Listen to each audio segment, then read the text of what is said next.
Hey guys, welcome back. I'm just gonna start up this replay. Start. Come on now. There we go. All right, now it started.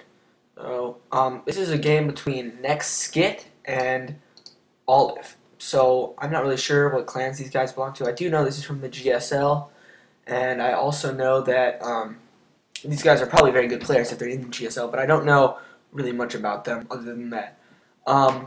You know what? First of all, the first thing I'm going to do, I'm going to move this screen down a little bit because it looks like you can't really see the whole top bar. There we go. That's better. Now, I'm going to talk a little bit about one of the aspects of the map that I'm not sure people know about. First of all, just the neutral depot. Especially if you're new to the game, you won't really know what this is because it's prevented it. But the neutral depot was built to prevent Protoss from walling this area in from Zerg. Because Zerg, they don't have any ranged units until they get roaches out, and so what Protoss would do, they build a pylon, a cannon, and then another pylon and block this in. Zerg couldn't expand or anything, so it prevented Zerg from expanding. It was considered too good for too easy of a cheese. Now I'm gonna slow this game down. Sorry, wow, way too fast. So it looks like we have NexSkit going for. It looks like it's gonna be probably either. I mean, you can't really go straight into tank. It's really not a very standard thing to do. So he'll probably be doing some type of starport action. Well, only one gas, so maybe he'll do hellions. He could be going hellions with blue flame. Skit looking like he looks like he's saving up to expand. Yep, almost certainly gonna expand. Yeah, gets his command center down and back to yep. Well, let's see. Oh, it's a hellion coming out, but it doesn't look like he really has that much gas. So. Well, now he's starting to save it up, so maybe he'll go for a starport, do a hellion drop. That's what I would do. Or blue flame. There it is, the water gun upgrade, as Husky and HD would call it, and I call it. It's a very good name for it. But it looks like he's going to go for some hellion production, which I really like the hellion. I think it's a really good unit in general because of how much, it's fast. First of all, it's really fast and it has really great harassing potential. So I like when you can use hellions to go all over the map, search for everything, and find your opponent's expansions, and if you find them, you can just kill them, because you can kill all the workers.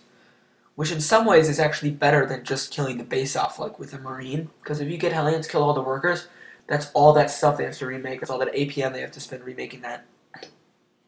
But, because they do so much splash, it's hard to really avoid them.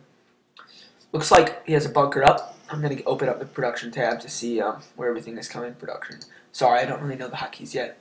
And our red Terran is, starting a starport and starting a reactor. It looks like he'll be building that reactor on the barracks. Yeah, and he's not going to switch that with the starport. Wow. Medevac. Well, I'm sorry. I confess, I've seen this game before. I thought it was going to be a Raven because he builds a Raven later. But it looks like it's probably going to be some blue flame hellion drops, which I really like, but make note that he has not yet expanded or even built the in-base command center, so he's going to be at risk, because look at this. Let's look at the SCV count. Economy. Let's just look at units.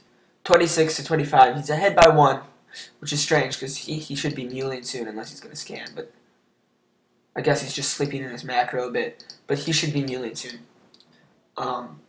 Because the point of this double orbital is to get a big number of SCVs in your main and oversaturate it a little bit, or saturate it more quickly. And then when you think it's safe to move out, you can just land it here, and you have so many SCVs in your main that you can bring half of them down to here, and it's still fully saturated in the main, or because some of the minerals have ran out. But it looks like, spotted by the Viking. The units are going to be in position for it, but he's still going to get the drop off. There aren't that many Marines there, and he's got plenty of time. Oh, there they go. They're the hellions. How many working kills will he get? Let's see. I know there's a hotkey for this, but Jesus, I mean, if I knew it, I would use it. But he just killed off basically all those workers that ran away. I'm gonna pause this. I really need to find out what that is. Yeah, here we go. Control R. Workers killed. Yeah, here it is. Found it. Alright, I'm going to play it again. So, he's killed, looks like 14, which is a huge number. that's going to send him very far behind, as you can see, 16 to 28. And now this expansion is finishing up. He's going to be in a huge economic lead, throwing down 2 more factories. So it looks like he's going to transition into mech, and there's that Raven I was talking about. I really like the Raven because it kind of prevents your opponent from being all lame and getting a Banshee behind you. But like this, oh well, he's also making a Raven. That's really strange. He must think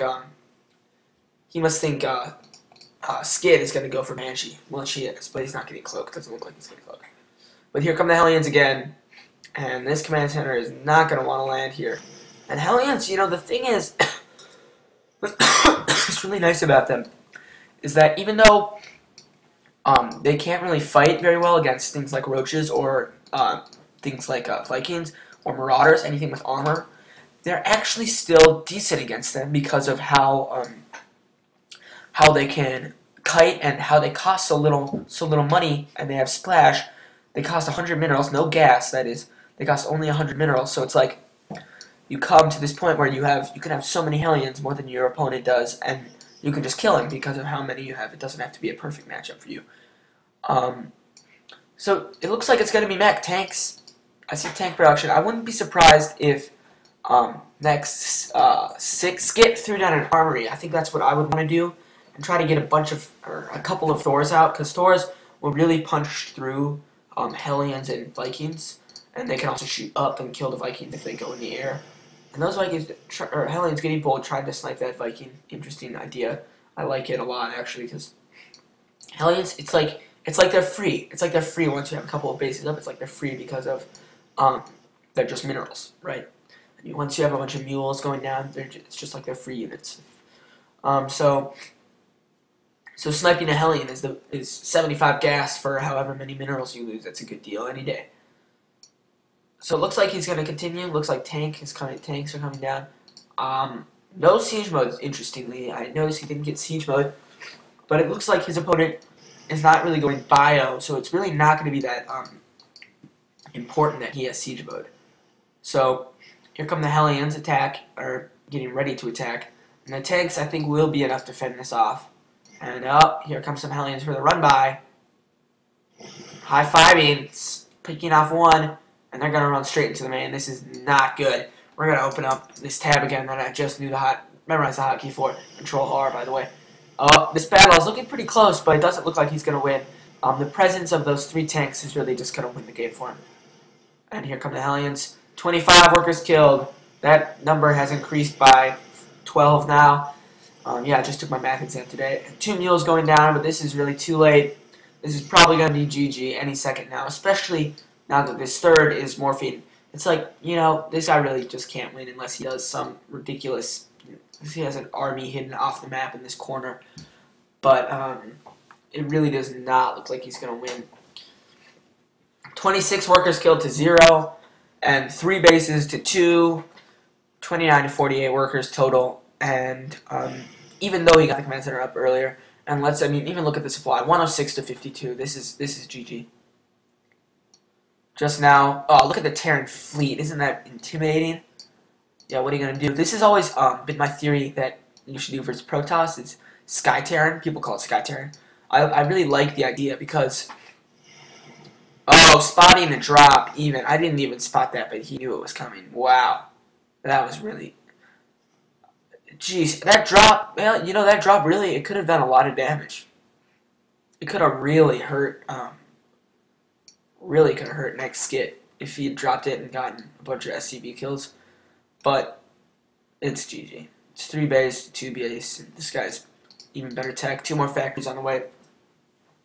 So I just thought I'd like to show you guys this kind of interesting game. I thought it was pretty cool because of all the different, kind of strange style that was used. Like, I kind of think of TVT right now as sort of people going marine tank, and then when they leave a marine tank, they don't. I mean, they stay on that forever because it's what they have to. I mean, they get medevacs, they do some drops.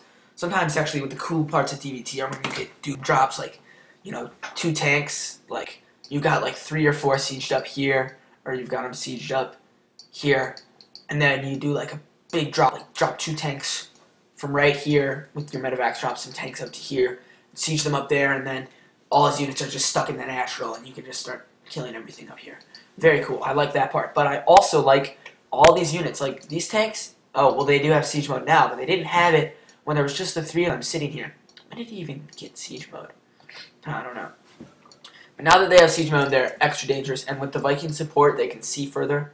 The Banshee and the Raven. Banshee doesn't have cloak. No, the Raven does not have Hunter Seagull or Seagull Missile. But I do like this. I do kind of like the mech. I think it's very cool to watch Terran using units that are not usually utilized, like Vikings. Vikings they're only really used versus Protoss. Occasionally, you'll see Viking harass versus Zerg, but usually you don't see people using Vikings in TVT. You'll see a couple produced to shoot down medevacs, but not in this number. Usually, like, they'd want 3 of these or 4 of them to be medevacs if they could to heal their Marines. But since there aren't any Marines, why not make more Vikings? Besides, you can also land them and fight with them, which you know, I've also never actually been able to find stats for them landed because I don't know what it is. I don't know how much damage they do. So I thought it was a very good game. I hope you thought it was a good game too. Yeah, that's it. Thanks.